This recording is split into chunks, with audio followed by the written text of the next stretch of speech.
Durhakanya orang tua kepada anak itu macam-macam. Bukan hanya sekedar memukul. Memukul itu durhaka singkat. Ada durhakanya orang tua kepada anak yang panjang. Kisahnya adalah seperti yang terjadi pada pertanyaan anak kepada Sayyidina Umar bin Khattab. Sayyidina Umar bin Khattab, ada anak kecil itu diadukan oleh bapaknya. Anakku nakal Umar bin Khattab, Khalifah, anakku nakal, bandel nih. Rupanya anak ini cerdas. Anak ini bertanya, Khalifah, apa sih kewajiban seorang ayah kepada anaknya sebelum anaknya lahir? Sayyidina Umar menjawab, kewajiban orang tua kepada anaknya agar tidak dianggap sebagai orang tua yang durhaka. Kewajiban ayah kepada anaknya yang pertama adalah menjadikan ibunya yang benar. Jangan asal ibu diambil, mencarikan ibunya yang benar. Kalau salah nyarikan ibu, maka sesungguhnya telah durhaka kepada anak sebelum lahir. Ibunya setengah setan, anaknya jadi setan beneran. Itu yang pertama. Yang kedua apa? Durhakanya orang tua kepada anak adalah apa? Tidak mengajarkan ilmu kenal Allah, agama. Makanya kalau kita tidak pernah mendidik anak kita kenal agama, itu hakikat kita durhaka kepada anak. Bukan sekedar mukul anak lalu memar jidatnya, tapi menjadikan anak masuk neraka. Itu durhakanya orang tua kepada anak yang salah dalam menyekolahkan. Maka kami sampaikan kepada siapapun, anak Anda boleh jadi dokter, anak Anda boleh jadi insinyur, anak Anda boleh jadi gubernur, bahkan anak Anda pun boleh jadi presiden, tapi jadi dokter yang ahli sujud, jadi dokter yang tidak mau melakukan yang haram. Itulah anak Anda seorang dokter spesialis bedah, ngoperasi 8 jam dia, stres seharusnya. Wow, ini dokter spesialis bedah itu operasinya 8 jam itu. Cuman setelah 8 jam, setelah saya lapor Umi, alhamdulillah sudah selesai saya ngoperasi. Oh ya nak, berapa jus kamu sekarang? Jadi karena perawatnya baru sehingga saya banyak ngomong. Coba ngoperasi 8 jam 5 jus, itu anakmu bu, itu anakmu. Dia seorang dokter, ternyata sambil ngoperasi ternyata 5 jus. Allah, anak Anda yang bisnismen berat itu rupanya ngontrol perusahaan sambil keliling.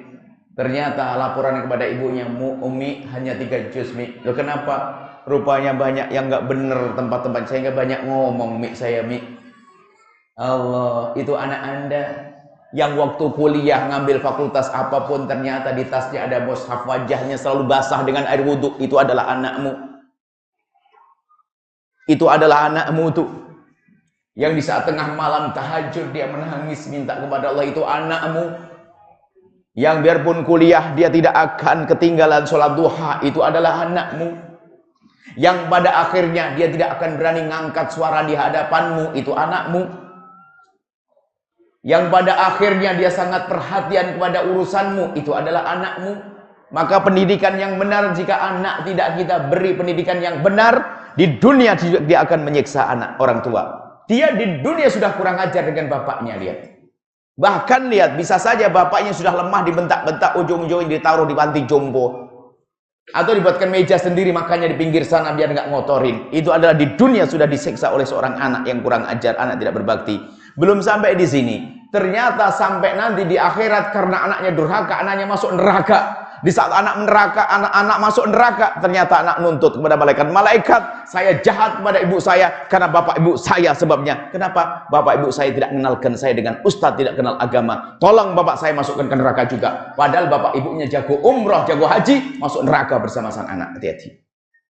Makanya di mana anakmu sekarang? Hei hamba Allah, jangan hanya mengejar urusan dunia. Ya, dunia harus, anda di dunia harus jadi presiden sekalipun boleh, tapi presiden yang takut kepada Allah. Kalau jadi presiden jahat untuk apa misalnya? Jadi gubernur jahat untuk apa? Ayo.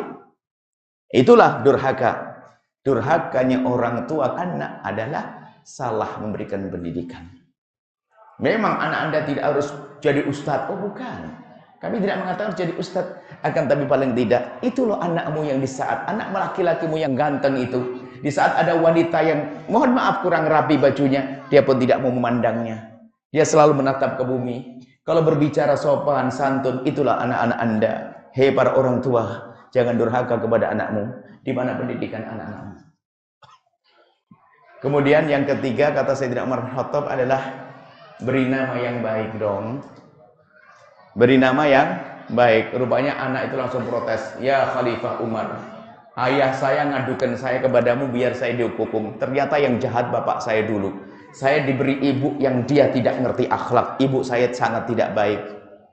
Dia asal saja. Namaku pun namaku jelek. Dan saya tidak pernah diajari agama oleh bapakku. Maka yang dihukum bapaknya. Maksudnya, ayo sebagai orang tua yang benar didik anak agar kita tidak durhaka kepada anak. Dan ketahuilah, anak durhaka bisa jadi karena bapaknya. Baik, ini saja insyaallah. Semoga kita bisa menjadi anak yang berbakti pada orang tua kita. Dan kita dengan anak-anak kita yang baik bisa menghantarkan anak kita kepada kesuksesan ya.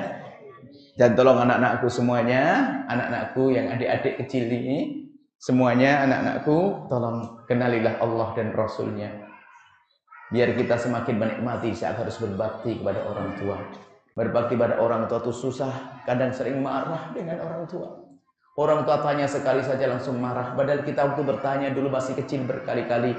Abah itu apa? Itu bunga. Abah itu apa? Bunga. 4 kali abah kita nggak marah. Cuman kadang hari ini abah kita yang sudah mulai pikun tanya 2 kali saja. Tanya lagi, tanya lagi. Dasar itu anak ahli neraka itu, hati-hati. Hati-hati ya dengan ibu yang sabar, dengan ayah yang sabar, insyaallah. Ini insyaallah ahli surga semuanya.